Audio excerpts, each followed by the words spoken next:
So 7 years ago, I got stabbed 7 times in an altercation, and it really changed my life. It really knocked me back. It really made me evaluate what I was doing.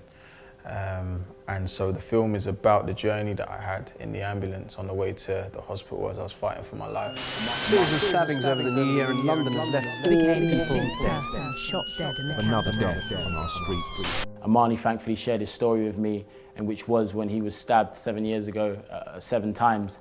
And the story is powerful, man. It's crazy powerful, and it just ministered to me. A film like this is a wake-up call for many young men that are seeing their friends getting involved in different types of crime, and are seeing different things that are not their natural situations.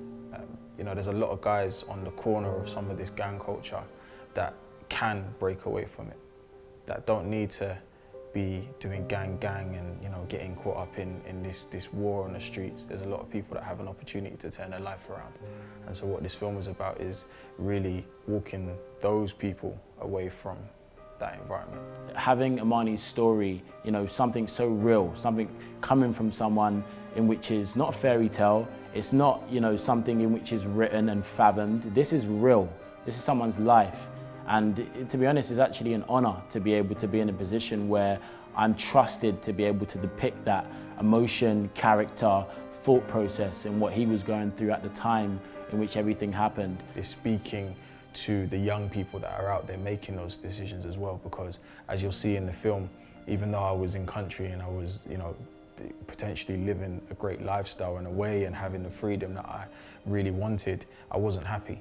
And that's really what you have to look at is, you know, you as a young person who has your whole life ahead of you, are you happy running away from the ops or, you know, your enemies and people coming after you? That's not life. You can't be happy with your friends dying every day. It's not acceptable for you to see that at the age of 16, or it's not acceptable for you to see that at any age.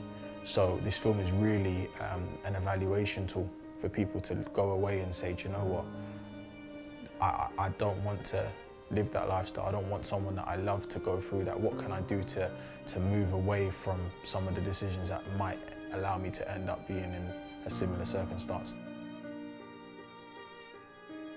I think essentially what we're trying to say in this video is we would love you guys to get involved, because as you can see, we're extremely passionate about this project and what we're creating. And hopefully from you guys watching this video, you're also as passionate as we are about why we want to make this film. And for you to be involved in this, essentially you get to be a part of history. You get to be a part of something in which is going to change the minds and change the perspectives of a lot of young people who potentially could lose their life over areas of this. I grew up in the age of 50 Cent, where 50 Cent got shot 9 times and he glamorized that. I ended up getting stabbed 7 times, and I'm not going to glamorize it. It's not fun. It's not, I'm not going to make a rap album out of it and make money from that. You know, this is something that I really believe that from an identity perspective, young people are really struggling with that. Whether it be black, white, Turkish, Greek, Asian, you know, we are all searching for who we really are in the world and what we're here to do, and really what our journey on this earth is to find our purpose, and find out why we're here. And I feel like I found mine, and it's to empower young people, and I'm so glad that I got stabbed.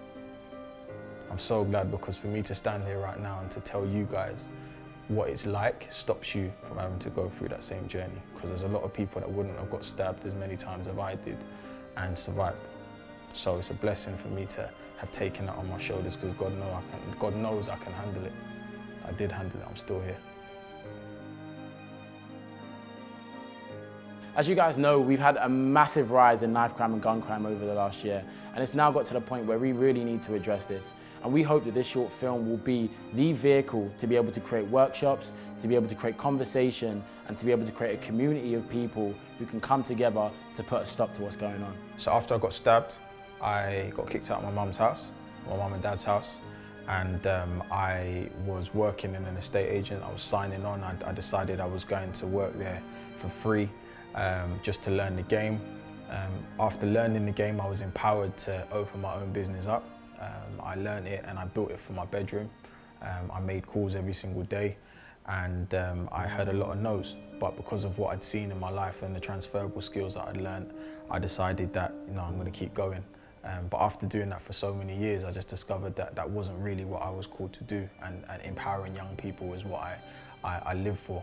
So I decided to shut down my estate agency, and I have brokered a contract with the local council in my area to take over one of their biggest youth clubs, where we're going to be running different provisions for young people, especially after the fact that they've lost all their funding. This is also an opportunity for you to be able to look at things and say, like Amani said, you know, in times of need, in the dark, everyone looks to the light. Everyone looks to that opportunity to find something, whether or not you believe in God or not, whatever that is to you, you have an opportunity to be able to look to someone or to something in a time of need.